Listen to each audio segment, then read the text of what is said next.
ओम नमो भगवते वासुदेवाय। ओम नमो भगवते वासुदेवाय। ओम नमो ओम नमो भगवते वासुदेवाय। नारायणं ओम नमस्कृत्य नमो भगवते वासुदेवाय। नरं चैव नरं चैव नरोत्तमं व्यासम् देवी सरस्वतीं व्यासं ततो ततो जयमुदीरये। नष्टप्रायेषु अभद्रेषु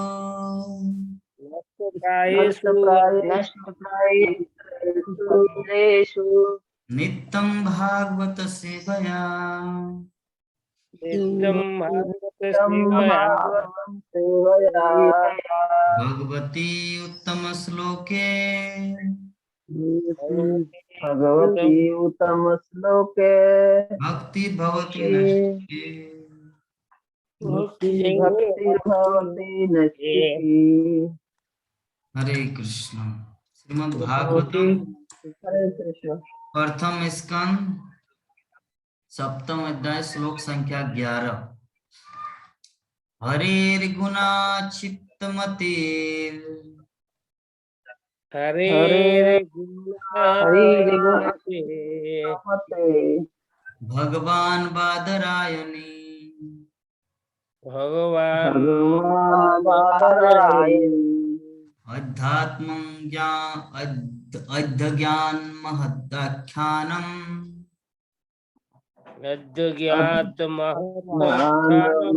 महत्याख्यानम् नित्यं विष्णु जनप्रिया नित्यं विष्णुजनप्रिय। हरेर्गुणा क्षिप्तमते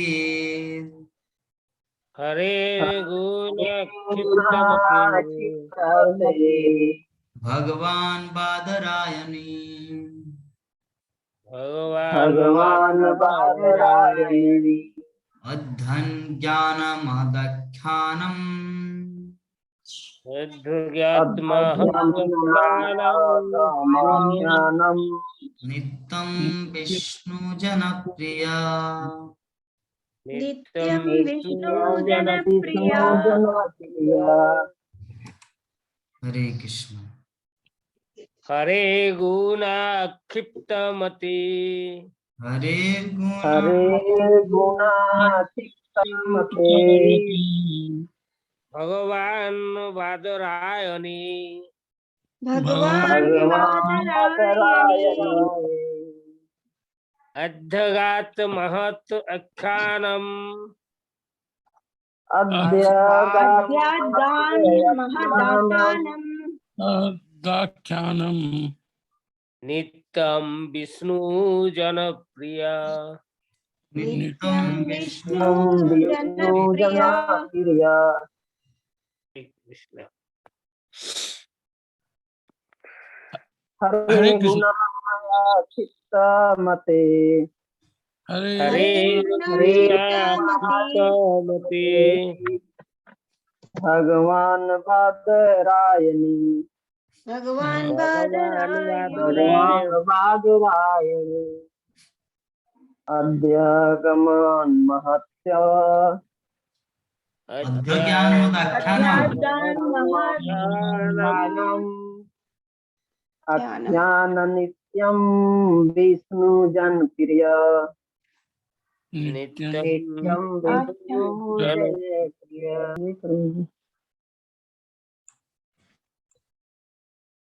नेक्स्ट।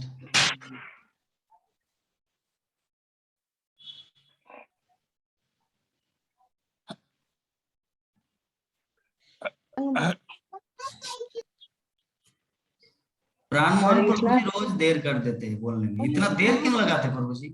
हरे कृष्णा। प्राण मोहन प्रभु जी हट गया स्क्रीन है प्रभु। ठीक है, हट मैंने ही हटा दिया, तो इतना श्लोक बोलने में इतना देर क्यों होता है आपका? हरे कृष्ण मुझे बाद में भी बोल सकते हैं। लेकिन जब सभी भक्तगण यहाँ पे आकांक्षा सभी कॉन्सेंट्रेट कर तुरंत उसमें विश्वनाथ प्रभु का खत्म हो गया, आपका स्पीड हो जाएगा।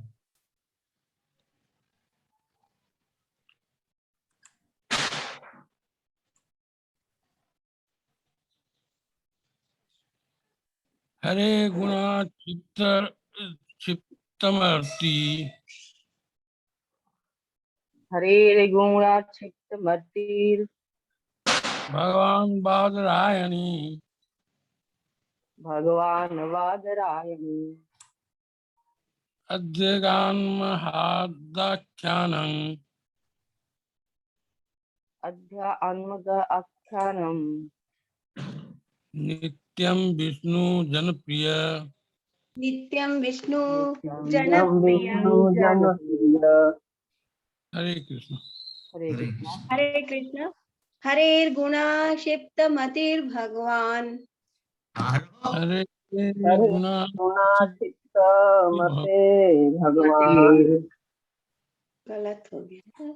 छोड़ो, विवा माता जी पढ़िए। हरे गुणा क्षिप्तमतेर् हरे हरे गुणा क्षिप्तमते भगवान बादरायणी भगवान भगवान बादरायणी अध्यात्म अध्यागान महादाख्यानम ज्ञान अध्ययन महात्म आख्यानम नित्यं नित्यं विष्णु विष्णु जन जनप्रिय प्रिय विष्णु नित्यं विष्णु जनप्रिय। हरे कृष्ण। और कौन बाकी है? गीता माता जी पढ़े। हरेर्गुणा क्षिप्तमतिर् हरे गुणा क्षिप्तमते भगवान् बादरायणी भगवान भगवान बादरायणी अद्यगान् महदाख्यानम् अध्ययन महात्म्याख्यानम् नित्यं विष्णु जनप्रिया नित्यं विष्णु जनप्रिय। नित्यं विष्णु जनप्रिय। एक्चुअली बात ऐसा है ना कि जब हमारा क्लास यहाँ से शुरू होता है, नारायण नमस्कृतम ओम नमो भगवते वासुदेवाय से, तो तब तक ठीक रहता है, जब तक मैं श्लोक पाठ करता हूँ। विश्वनाथ प्रभु तक ठीक रहता है, और विश्वनाथ प्रभु जी के बाद में गड़बड़ होता है। नंद किशोरी माता जी बोले कि मैं पहले बोलूं, गीता माता जी बोलते कि मैं पहले बोलूं, नहीं नहीं मैं नहीं बोलूं, क्योंकि प्राण मोहन प्रभु जी पुरुष है, वो प्रभु जी है, पहले वो बोलेंगे। और प्राण मोहन प्रभु जी बोले कि बोलूं या ना बोलूं, बोलूं या ना बोलूं। तो ऐसे क्या होता है ना कि जो कॉन्सेंट्रेट हमारे अंदर में, क्लास कितना भी सुंदर क्यों ना हो, जो यूट्यूब में पहले 5 मिनट देखेगा ना, अरे क्या चल रहा है, चलो हटाओ। तो इसीलिए मैं भक्तों को बारंबार रिक्वेस्ट करता हूं, पहले दर्शनधारी उसके बाद गुण विचारी। एटलीस्ट जो क्लास स्टार्टिंग हो रहा है एकदम पूरा स्टैंडर्ड होना चाहिए। बात को समझे प्राणमोहन प्रभु जी? कल भी आपका देर लगता है, देर क्यों लगता है बताइए तो?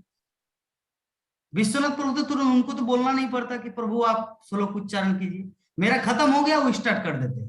तो उनका खत्म होगा आप स्टार्ट कर देंगे, आपका कारण क्या प्रभु जी बताए तो? क्यों नहीं आप देर क्यों लगाते? मैं आज थोड़ा सा यही ओवरव्यू लेता हूँ। क्यों? ऊपर जो स्क्रीन है ना प्रभु जी, हाँ उसमें काला काला ब्लैक जो आ जाता है ना, उसको साफ करने की सोचे कि इसको ऊपर नीचे करके करें, तब तक स्क्रीन कट गया और देर भी हो गई। स्क्रीन में क्यों ब्लैक आएगा? किस किस के मोबाइल में आ सकता? माता जी, विभा माता जी, आपके वहां पे कुछ प्रॉब्लम होता है? फर्स्ट लाइन जो है ना, इसमें उसमें तो नहीं आता है। आता है। विश्वनाथ प्रभु आपका आता है कुछ प्रॉब्लम? और जब कुछ राइटिंग ऊपर में आ जाते हैं, मोबाइल में कुछ मैसेज वैसेज जब आ जाते हैं ना, तब थोड़ा सा ऊपर लाइन में आ जाता है 1-2 लाइन। अच्छा अच्छा अच्छा, तो ठीक है, तो मैं एक काम मोबाइल पे करूं, दूसरा तो एक काम ऑटोमेटिकली करूं, कभी कुछ आता है ना। तो ऐसे करने से क्या है, ऐसे करने से तो आ जाएगा ना? अगर मैं यहाँ ये ऐसे दिखाऊं तो? ऐसे जी जी, बीच में आने से हो जाएगा। ऊपर वाला मतलब काला जो है ना, उसमें लाइन में डिस्टर्ब हो जाते हैं, मतलब काला जो दिखाई पड़ता है। तो अभी तो नहीं दिख रहा है ना? वो नहीं, मैं पूछ रहा हाँ अभी ऐसा आप श्लोक को रखेंगे तो ऐसा नहीं आएगा। हूं। अच्छा ठीक है, तो ठीक है, कल से ऐसा ही करेंगे। ये मुझे पता नहीं था ना कि क्या प्रॉब्लम, इसीलिए तो मैं बोलता हूँ लास्ट में क्वेश्चन आंसर क्यों लेता हूँ कि किसका क्या वही प्रॉब्लम है, किसका क्या समस्या है, कौन सा प्रश्न है। प्रभु जी आपको थोड़ा ये करना है, प्रभु जी नोट बनाने के लिए हम लोग को थोड़ा समय देना, ये सब जो कुछ है फीडबैक बोलना चाहिए। हम बोलते हैं, बारंबार बोलते हैं, मुझे गुस्सा देते फिर भी किसी का क्वेश्चन नहीं आता। क्या करो। अच्छा चलिए, जो भी है, तो हम लोग थोड़ा अनुवाद तात्पर्य को पहले पढ़ लेते हैं। पढ़िए, कौन पढ़ेंगे आज? गीता माता जी बड़ा वाला पढ़ेंगे, अभी ये विभा माता जी पढ़ लेते हैं, क्योंकि गीता माता जी को बहुत बड़ा होम टास्क है। पढ़िए। हरे कृष्णा। हम्म, श्री व्यास देव के पुत्र श्री सुखदेव गोस्वामी न केवल दिव्य शक्ति से युक्त थे, अपितु वे भगवान के भक्तों के भी अत्यंत प्रिय थे। इस प्रकार उन्होंने इस महान कथा श्रीमद् भागवत का अध्ययन किया। तात्पर्य जय प्रभुपाद की। ब्रह्मवैवर्त पुराण के अनुसार श्री सुखदेव गोस्वामी अपनी माता के गर्भ में भी मुक्त आत्मा ही थे। श्री व्यासदेव जानते थे कि यह बालक जन्म लेने के बाद कभी घर में नहीं रहेगा, अतः उन्होंने बालक को भागवत की रूपरेखा सुनाई, जिससे वह भगवान की दिव्य लीलाओं से अनुरक्त होता रहे। जन्म लेने के बाद यह बालक यथार्थ में श्लोकों का पाठ करके भागवत की विषय वस्तु में और भी अधिक शिक्षित बन गया। हरे कृष्ण। बन जाएगा। हाँ, बन जाएगा। हाँ ठीक है। भाव यह है कि सामान्य रूप से मुक्त पुरुष अद्वैतवादी दृष्टिकोण के साथ परम ब्रह्म से एकाकार होने के उद्देश्य से उनके निराकार ब्रह्म के आयाम के प्रति आसक्त होते हैं। व्यासदेव जैसे शुद्ध भक्तों की संगति से मुक्त पुरुष भी भगवान के दिव्य गुणों के प्रति आकर्षित हो जाते हैं। श्री नारद की कृपा से श्री व्यासदेव श्रीमद् भागवत महाकाव्य का वर्णन कर सके और व्यासदेव के अनुग्रह से श्री सुखदेव गोस्वामी उसके आशय को ग्रहण कर सके। भगवान के दिव्य गुण इतने आकर्षक हैं कि श्री सुखदेव गोस्वामी निराकार ब्रह्म में लीन न हो करके उससे विरक्त हो गए और उन्होंने भगवान की निजी लीलाओं को ग्रहण कर लिया। व्यवहारिक रूप से सुखदेव गोस्वामी अपने मन में यह सोचते हुए परम ब्रह्म की निराकार धारणा से विलग हो गए कि उन्होंने अपना इतना समय परमेश्वर के निराकार उपाधि के पीछे व्यर्थ ही गंवा दिया। दूसरे शब्दों में उन्होंने निराकार ब्रह्म की तुलना में भगवान के सगुण रूप से अधिक दिव्य आनंद की अनुभूति प्राप्त की और उस समय के बाद वे न केवल विष्णु जनों अर्थात भक्त जनों के ही अत्यंत प्रिय बन गए, अपितु विष्णु जन भी उन्हें अत्यंत प्रिय हो गए। जो भगवत भक्त जीव की व्यक्तित्वता को नष्ट करना नहीं चाहते और जो भगवान के निजी सेवक बनना चाहते हैं, वे निर्वेशवादियों को ज्यादा पसंद नहीं करते और इसी प्रकार परमेश्वर से एकाकार होने के इच्छुक निर्वेशवादी भक्तों का मूल्यांकन कर पाने में असमर्थ होते हैं। इस प्रकार अनंत काल से ये दोनों दिव्य तीर्थयात्री कभी कभी प्रतिस्पर्धी बन जाते हैं। दूसरे शब्दों में इनमें से हर एक अपनी साकार तथा निराकार चरम अनुभूति के कारण अपने को एक दूसरे से पृथक रखना चाहते हैं। अतः ऐसा प्रतीत होता है कि श्री सुखदेव गोस्वामी भी भक्तों को नहीं चाहते, लेकिन चूंकि वे स्वयं एक प्रगढ़ भक्त बन गए थे, अतः वे सदैव विष्णु जनों की संगति करना चाहते थे और विष्णु जन भी उनकी संगति की कामना करते थे, क्योंकि वे व्यक्तिगत भागवत बन चुके थे। इस प्रकार पिता तथा पुत्र दोनों ही ब्रह्म के दिव्य ज्ञान से अवगत थे और बाद में वे दोनों परमेश्वर के साकार रूप से अनुरक्त हो गए। इस प्रकार इस श्लोक से इस प्रश्न का भी उत्तर मिल जाता है कि सुखदेव गोस्वामी किस प्रकार भागवत की कथा के प्रति आकृष्ट हुए थे। हरे कृष्ण। हरे कृष्ण। तो ये जो श्लोक है हमारा 11 नंबर श्लोक, इसको हम डिस्कस करेंगे। तो इससे पहले दो चीज करना है। पहले कल हमारे गीता माता जी बोले ये जो 10 नंबर का जो आत्माराम श्लोक है, तो आत्माराम श्लोक को और थोड़ा ज्यादा से समझना है। तो आत्माराम श्लोक जो है ना भागवतम का, उस एक पार्टिकुलर श्लोक के लिए श्रील प्रभुपाद ने एक पुस्तक ही लिखा है, उसमें पूरा एक अध्याय है उसी श्लोक के ऊपर। आत्माराम श्लोक, कौन सा श्लोक? ये श्लोक दिखा रहे हैं। ये जो श्लोक हम लोग 10 नंबर जो श्लोक है श्रीमद् भागवतम प्रथम स्कंद सप्तम अध्याय श्लोक संख्या 10, कितना बड़ा तात्पर्य। ये आत्मा रामश्च मुनयो निर्गंथो उरुप कर्मे पूर्वंत है तो किंग भक्ति मित्थ भूत गुण हरि। इसको समझने के लिए श्रील प्रभुपाद ने एक पुस्तक लिया, चैतन्य महाप्रभु का शिक्षामृत। तो शिक्षामृत में एक चैप्टर ही पूरा है एक इस श्लोक को लेकर। समझ गए मैं क्या बोलना चाह रहा हूं? ये जो श्लोक है इसको समझाने के लिए श्रील प्रभुपाद ने एक पार्टिकुलर बुक तैयार किया है। तो उस बुक का जो अध्याय है उसको हम लोग अभी पढ़ेंगे। तो गीता माता जी आपका लड्डू गोपाल आपको डिस्टर्ब नहीं करेगा तो आप पढ़ेंगे, और अगर डिस्टर्ब करेंगे तो विभा माता जी पढ़ेंगे। आपका नाती गोपाल आके आपको डिस्टर्ब करेगा? अच्छा, विभा माता जी हमारे विश्वनाथ प्रभु जी तो नहीं थे कल, तो उनको भी थोड़ा आस्वादन ताकि लगे। तो क्या हुआ था, थोड़ा सा 5 मिनट में आप ओवरव्यू प्रदान करें कल के क्लास का, फिर हम लोग शुरू करते हैं आत्माराम श्लोक की व्याख्या और उसके बाद आज के 11 श्लोक। ठीक है प्रभु जी, थोड़ा बहुत बता देते हैं। हरे कृष्ण, सभी को दंडवत प्रणाम। तो कल का श्लोक में तो बहुत सुंदर आपने चर्चा किए थे, बहुत अच्छा बताए थे, हम तो नहीं ज्वाइन कर पाए थे। फिर भी तो भागवतम के बारे में बोलना तो बहुत कठिन है, लेकिन फिर भी भागवतम भक्त और भगवान का दिव्य संबंध का वर्णन है इसमें, जिसका हम लोग पाठ करते हैं, अर्थात दिव्य ग्रंथ का ज्ञान। तो इसमें भक्त और भगवान का चरित्र के बारे में वर्णन किया गया है।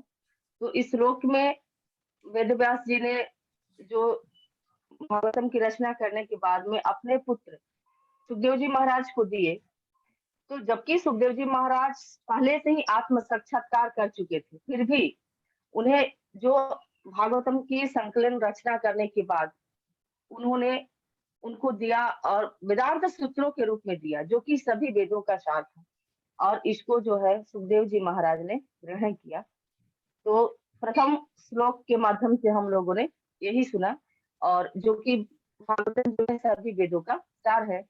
तो आत्म साक्षात्कार कौन कर सकता है? तो उसमें बताया गया कि श्रवण, सबसे पहले श्रवण करके ही हम अपना आत्म साक्षात्कार कर सकते हैं, जो कि यह अति दुर्लभ है, सुलभ नहीं हो सकता है सबको। अपने पूर्ण कर्मों के फल से ही इसको सुलभ किया जा सकता है। तो इसमें आपने बताया कि जैसे बाकी भी वेद शास्त्र है और हमारा भागवतम भी है, तो आपने बड़ी सुंदर एग्जाम्पल देकर के उदाहरण से बताया कि लिफ्ट और सीढ़ी। तो लिफ्ट को हम लोग भागवतम की जगह पर रखते हैं, बाकी वेद वेदांत जितने भी हैं वो एक सीढ़ी के माध्यम से हम लोग जानते हैं उसको। तो भागवतम और सारे वेद वेदांत, भागवतम का तुलना में कोई वेद नहीं, कोई भी पुराण कुछ भी नहीं है। तो हम लोग जैसे लिफ्ट में चढ़ने के लिए हमें कोई परिश्रम नहीं करना पड़ता, जस्ट वहां खड़ा होना है। लेकिन कोई स्टेप चढ़ना है, सीढ़ी चढ़ना है, तो उसके लिए हमको संभल के चढ़ना पड़ता है। तो इसी तरह से हमारा भागवतम है। भागवतम का शरण लेने के बाद भगवान की कृपा हमें धीरे धीरे प्राप्त होने लगती है, साधु संगति प्राप्त होने लगती है, और हम दिन प्रतिदिन आगे भक्ति के पथ पर बढ़ते रहते हैं। लेकिन वेद वेदांत और सभी सब साहित्यों को पढ़ने के बाद हमें भागवतम के जैसा पूर्ण ज्ञान नहीं मिल सकता है, और ऐसी भक्ति हमारी इष्ट पुष्ट नहीं हो सकती जितना कि हमें भागवतम से मिलती है। जबकि पहले ही बताया जा चुका है कि भागवतम सारे वेदों का सार है, वेदांत सूत्र है, जिसको कि वेद व्यास जी इतने अच्छे आत्म साक्षात्कार माँ के गर्भ से ही कर चुके थे, और जन्म के बाद जिनको नालछेदन भी नहीं हुआ वो निकल गया भक्ति के लिए। तो कोई साधारण पुरुष तो नहीं थे, एक तो मुक्त आत्मा थे, फिर भी उन्होंने भागवतम को ग्रहण किया। ये तो कोई ऐसी साधारण बात नहीं हो सकती है, और हम जैसा कुछ जीवों का बस में तो है नहीं। तो इसी से हमें समझ में आनी चाहिए कि भागवतम आखिर क्या है। इसमें ऐसे कुछ छोटी मोटी बात तो है नहीं जिसको हम लोगों ने अपने मुख से कुछ कैसे बोल सकते। तो भागवतम ऐसे ही है, लिफ्ट के जैसा है, तुरंत भगवान के धाम को पहुंचाता है, लेकिन इसका भी कुछ टर्म एंड कंडीशन है, कैसे पहुंचाता है ऐसे बोल देने से सिर्फ नहीं होगा। इसका जो ये है उसको पालन करना पड़ेगा। सर्वप्रथम श्रवण करना है, उससे हमारा आत्म साक्षात्कार होता है, साधु संगति करना होता है, तो इस प्रकार से हम लोग निवृत्ति और प्रवृत्ति मार्ग के बारे में आपने बताया था। तो प्रवृत्ति मार्ग जो होता है वो गृहस्थ आश्रमों के लिए होता है। जो गृहस्थ आश्रम है अपने कामनाओं वासनाओं में लिप्त होते हुए भी जो भगवान को प्रसन्न करना चाहते हैं, भगवान की पूजा पाठ इत्यादि जो भी अपने कर्म से करते हैं। और निवृत्ति मार्ग जो है वो संन्यास, जो 100% पूर्ण रूपेण अपने आप को भगवान के प्रति शरणागति कर चुके हैं, वो होता है निवृत्ति मार्ग। लेकिन निवृत्ति मार्ग तो है, लेकिन यदि प्रवृत्ति मार्ग में भी जीव रह करके, प्रवृत्ति मार्ग में अक्सर बद्ध जीव ही रहते हैं, मुक्त आत्मा प्रवृत्ति मार्ग में प्रवेश ही नहीं करते हैं। तो यदि इस प्रवृत्ति मार्ग में भी प्रवेश करके जो अपने आप को भगवान को समर्पित करने की चेष्टा करता है, साधु संगति करता है, श्रवणम कीर्तन करता है, तो उसके माध्यम से वो धीरे धीरे क्या होता है कि वो बद्ध जीवों से उसका छुटकारा मिलने लगता है, धीरे धीरे उससे हटने लगता है और उसको आत्म साक्षात्कार का भी मौका मिल सकता है, भगवत धाम को प्राप्ति कर सकता है। ऐसा नहीं कि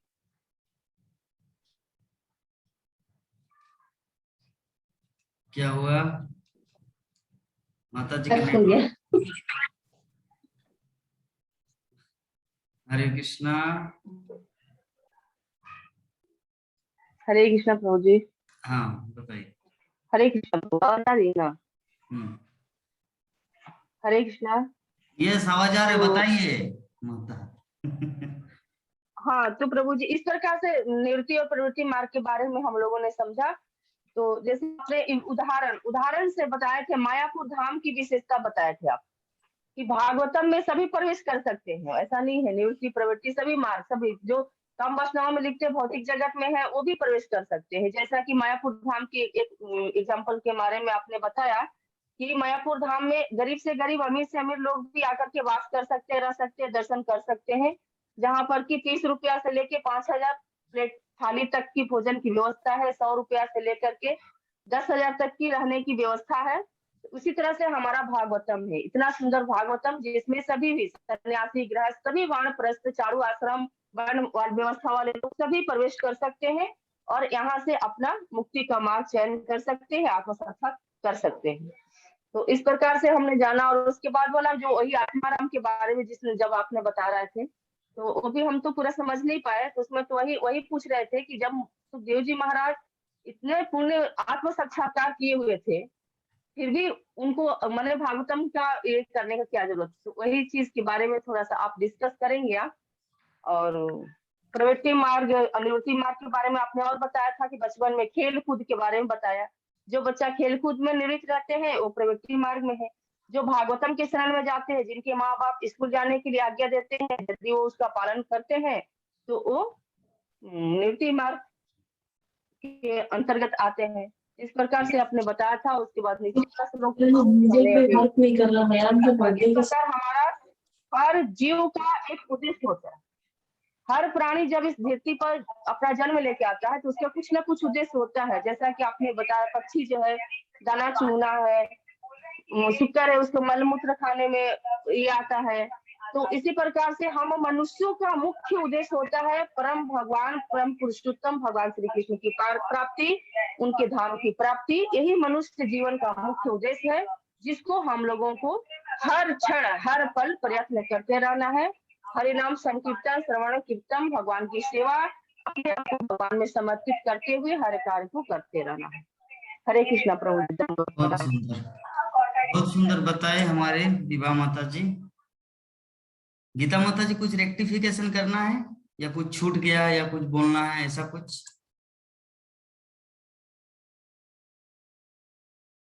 दरवाजा बंद कर देना। हरे कृष्णा, सभी वैष्णव को दंडवत प्रणाम।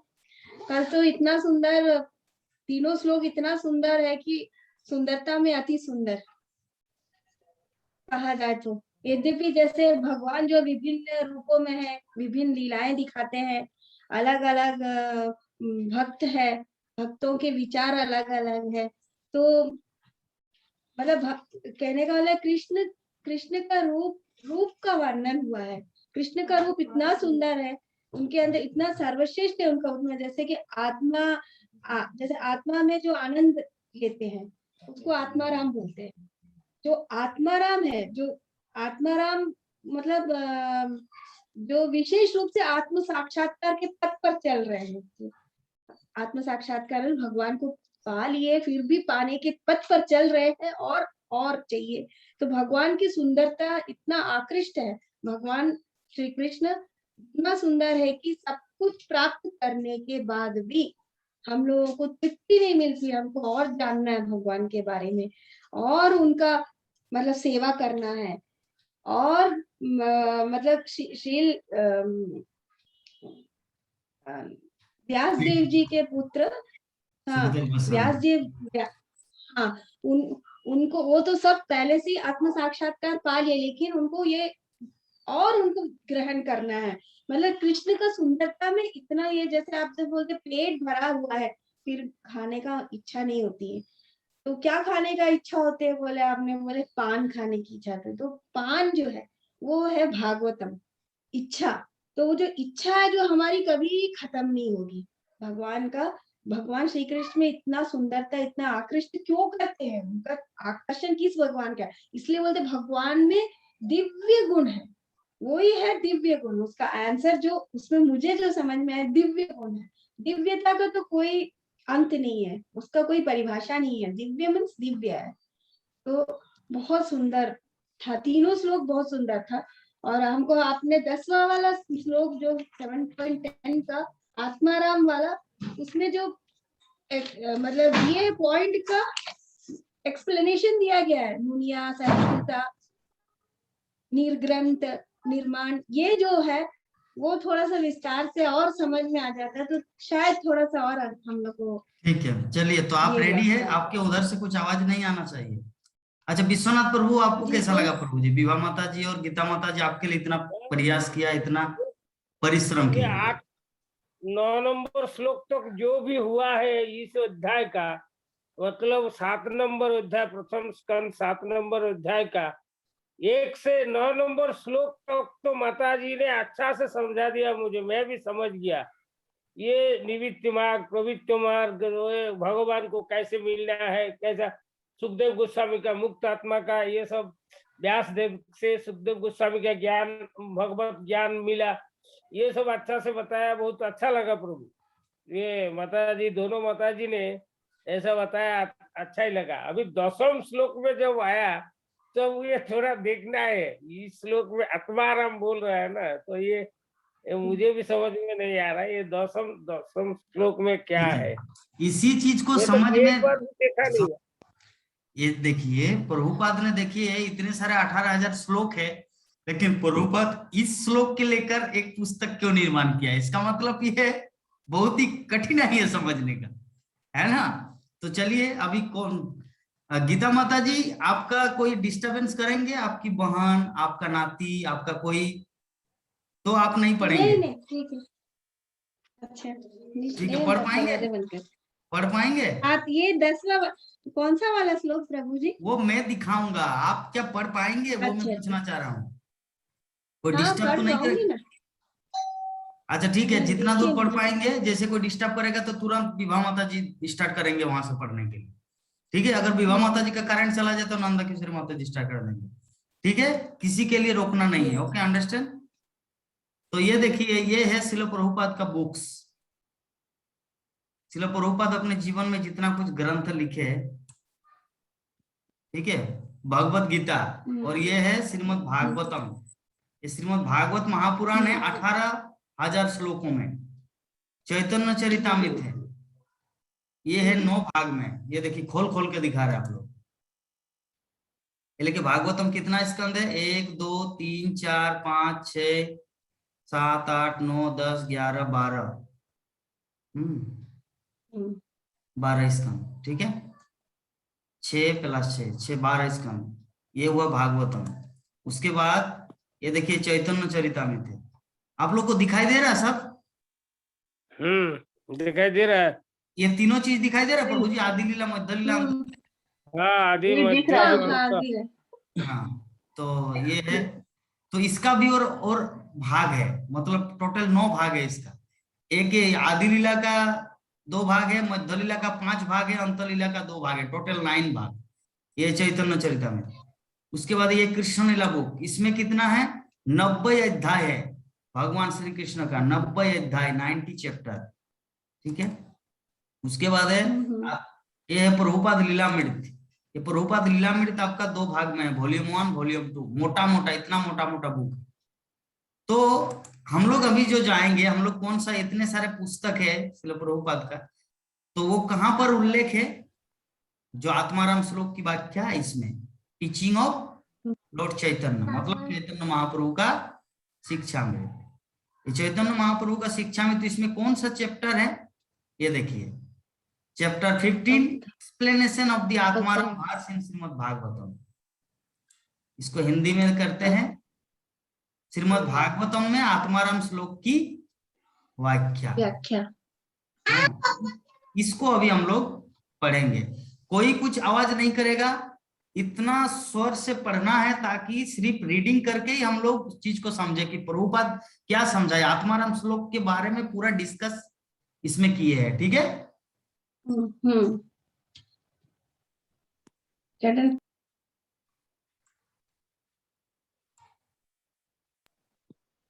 दिखाई दे रहा? हाँ, अभी दिखाई दे रहा है। हरे कृष्ण। अध्याय 15 श्रीमद् भागवतम में आत्माराम श्लोक की व्याख्या।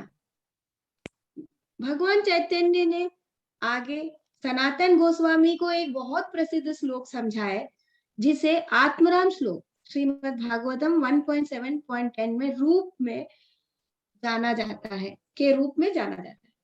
आत्मरामान चामुनायो निर्ग्रंथ एपि उरुक्रमे कुर्वन्ति अहेतुकी भक्तिम इथं भूत गुणो हरि। हरे कृष्णा।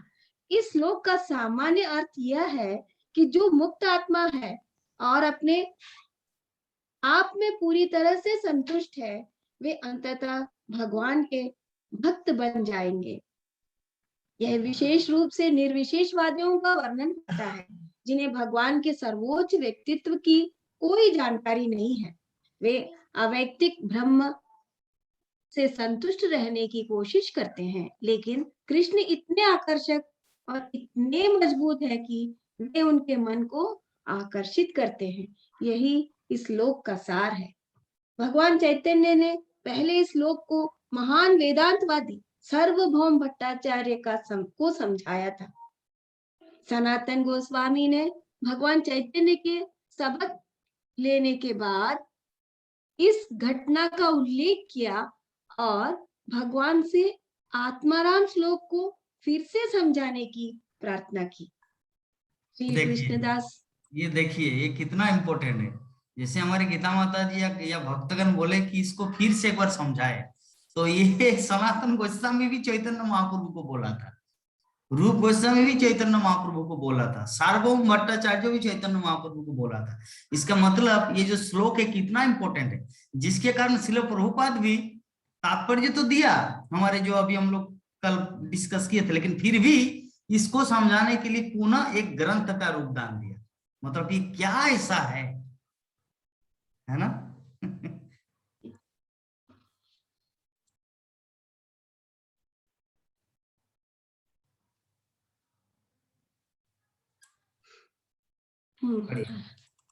व्याख्या।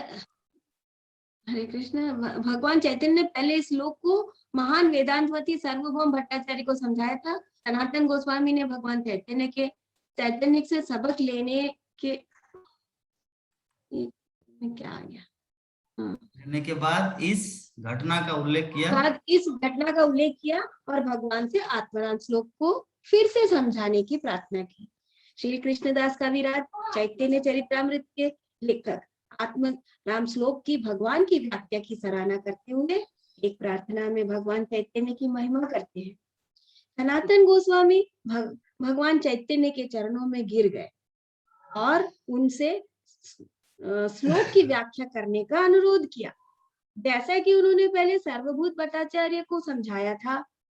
सनातन ने उसी स्पष्टीकरण को सुनने के लिए उत्सुकता व्यक्त की ताकि वह प्रबुद्ध हो सके।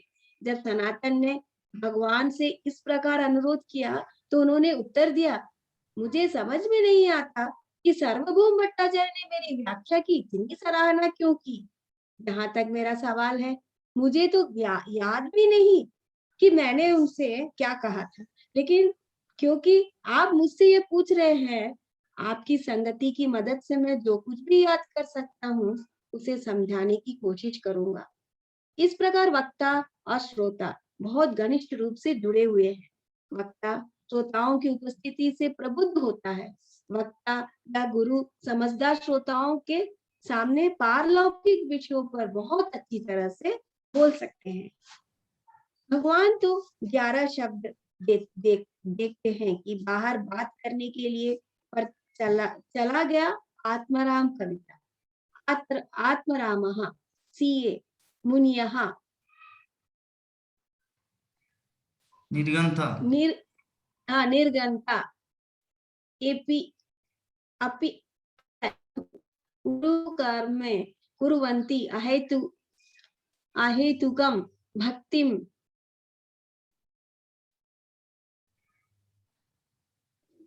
मुझे ये क्या हुआ? इत्थम भूत गुना और हरि, तो प्रभु ने इन शब्दों में से एक हर एक को समझाना एक शुरू मेरी हाँ, ये वाला ये ना उसके ऊपर आ गया, अक्षर के ऊपर आ गया। जहां तक आत्माराम शब्द का संबंध है, भगवान ने समझाया कि आत्मा शब्द अर्थात परम सत्य शरीर, मन, प्रयास, बुद्धि, दृढ़ विश्वास और प्रकृति। शब्द आराम अर्थात इंजॉय। इसीलिए जो कोई भी इन 7 वस्तुओं के ज्ञान की साधना में आनंद लेता है उसे आत्माराम कहा जाता है। बाद में भगवान के विभिन्न प्रकार का वर्णन होगा। आत्मारस ट्रांसेंडेंटलिस्ट मतलब दिव्य शब्द के लिए रूप में मुनया या मुनि, जो उन लोगों के महान विचारक हो रहे हैं, कहा जाता है। मुनियों, कभी कभी मुनि शब्द बहुत गंभीर व्यक्ति पर लागू होता है। महान संतों, महान तपस्या व्यक्तियों, महान मनीषियों और शिखा विद्वानों ने भी कहा जाता है मुनि। हाँ, अभी बढ़िए अगला शब्द निर्ग्रंथ धम्म के बंधन से मुक्ति का संकेत देता है। निर्गंथ का अर्थ है जिसका शास्त्र, आप कहाँ रखे, शास्त्रों के आदेश से कोई संबंध नहीं है। ग्रंथ का अर्थ है प्रकट शास्त्र, और नीर एक प्रत्यय है जिसका अर्थ कोई संबंध नहीं। निर्माण करना और निषेध करना भी है। आध्यात्मिक प्राप्ति के लिए कई निर्देश हैं, और जिन लोगों का इस तरह के शास्त्रों के आदेश से कोई संबंध नहीं है उन्हें निर्ग्रंथ के रूप में जाना जाता है। ऐसा बहुत से लोग हैं जो मूर्ख, नीच और दुराचारी है, और जिनका प्रकट शास्त्रों और आदेशों में कोई प्रवेश नहीं है, और इसलिए उन्हें निर्ग्रंथ कहा जाता है। क्योंकि ग्रंथ शब्द इस अर्थ संग्रहित धन भी हो सकता है। निर्ग्रंथ शब्द एक गरीब व्यक्ति को भी इंगित करता है जो सभी धन से रहित हो, जो धन इकट्ठा करने का प्रयास कर रहा है। उरुक्रम शब्द का प्रयोग अत्यधिक शक्तिशाली व्यक्ति को इंगित करने के लिए किया जाता है। क्योंकि क्रम शब्द का प्रयोग कदम बढ़ाने की क्रिया को इंगित करने के लिए किया जाता है। उरुक्रम शब्द उस व्यक्ति को भी इंगित करता है जो बहुत आगे बढ़ सकता है। सबसे बड़ा कदम भगवान वामन देव ने उठाया, जिन्होंने पूरे ब्रह्मांड को 2 चरणों में कवर किया। इस प्रकार सर्वोच्च भगवान वामन देव को भगवान उरुक्रम के नाम से भी जाना जाता है। भगवान वामन देव की इस असाधारण विशेषता को श्रीमद् भागवतम 2.7.14